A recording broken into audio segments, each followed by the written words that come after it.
is an advocate for the profession. And early childhood educators need advocates, and they need strong individuals. And Anisha isn't a strong individual. She knows where she is. She knows how she got there. Her experience speaks for itself.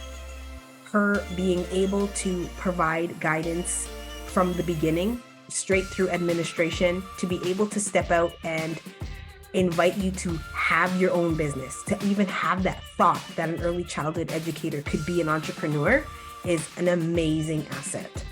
She is a brilliant person. Most of all, she's kind and warm and caring. Like, she's not just a coach, she's a beautiful person.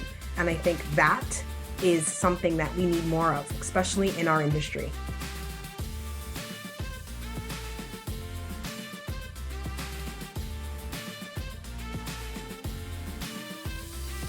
She guided me through creating goals, setting realistic expectations.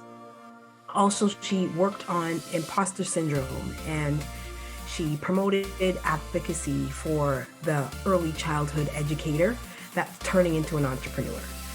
She stated how important it was, how vital it was that not only just the classroom was important, but how important it was to advocate for the profession. So we worked on goal setting, where we wanted to be in 2 years, 3 years. She set long-term goals. We also talked about where we would like to be known, or what I would like to be known for in the field, which was really empowering for me because nobody's ever asked me where I wanted to be in the field, and I really liked that. But definitely guidance and the step-by-step through the goal-setting process was phenomenal. She was kind and caring, nurturing, but yet honest and truthful. And those were all values that I appreciated. Always in a professional light, but definitely gave you the real talk or the real experiences that she could share, which is valuable. When you can learn from somebody else's experiences and tailor them to your own experience, it fosters growth and development. What else I liked about working with her is it never felt like coach-client. It more felt like a friendship that was building and growing, and I absolutely loved that. She also saw things in me that I never thought I would see, and she brought that to light through detailed conversations, with being able to have access to her via email, and her communication was flawless.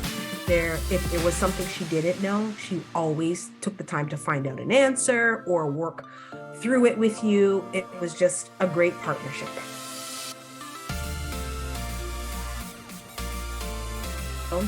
And to take chances. She definitely from the beginning, she knew that entrepreneurship, and told you that entrepreneurship is a journey that has peaks and valleys, and not to be afraid of those peaks and valleys, to definitely embrace change. And when the imposter syndrome does strike a chord, she gave you tips and strategies to be effective to overcome them. She also let you know that they're never going to go away, but you had to have strategies in place to move further. Also, it was just an awesome experience. It ended way too quickly. There was so much more we could have done and should have done together. And the time with Anisha will never be enough.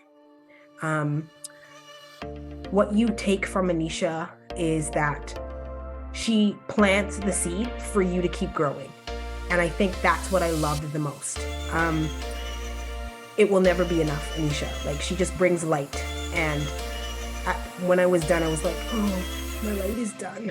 And then it was no, because I would see a post and then she would re-inspire me, or I would go back through an email or a conversation we had, or a communication we had, or something we shared during our time, and that would just reignite my light. So that was the only thing, is that it will never be enough, but that was a positive thing, because then you look to keep growing, and that's what she gave you.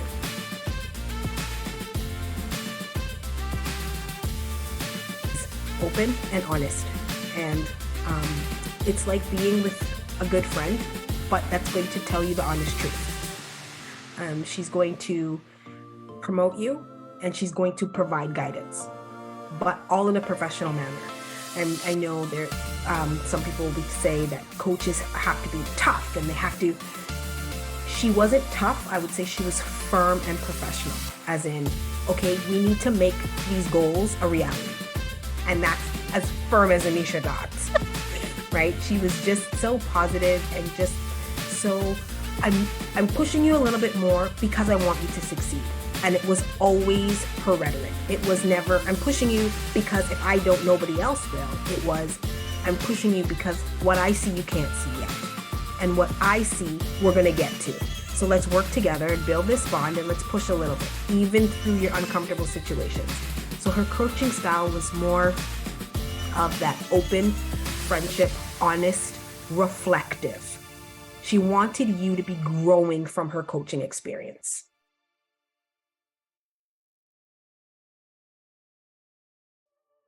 If you are looking for an ideal coach that is going to empower and motivate you to reach your goals as an entrepreneur in a field that struggles, especially with early childhood educators that feel that their classroom is their only option, Anisha is definitely somebody I would recommend. She doesn't discriminate when it comes to where you are at in your professional journey as an early childhood educator. You could be a brand new graduate, you could be a veteran, you could be an administrator. She adapts her coaching to where you're at. And that is what makes her the ideal coach for the profession, because you get what you need when you need it. And that's another thing about Anisha. You might find her at the beginning of your career and say, that's great. And then realize 3 years down the road, you're in admin and want to work with her again because she can offer you something different. And it's all about her being that open coach and having that perspective.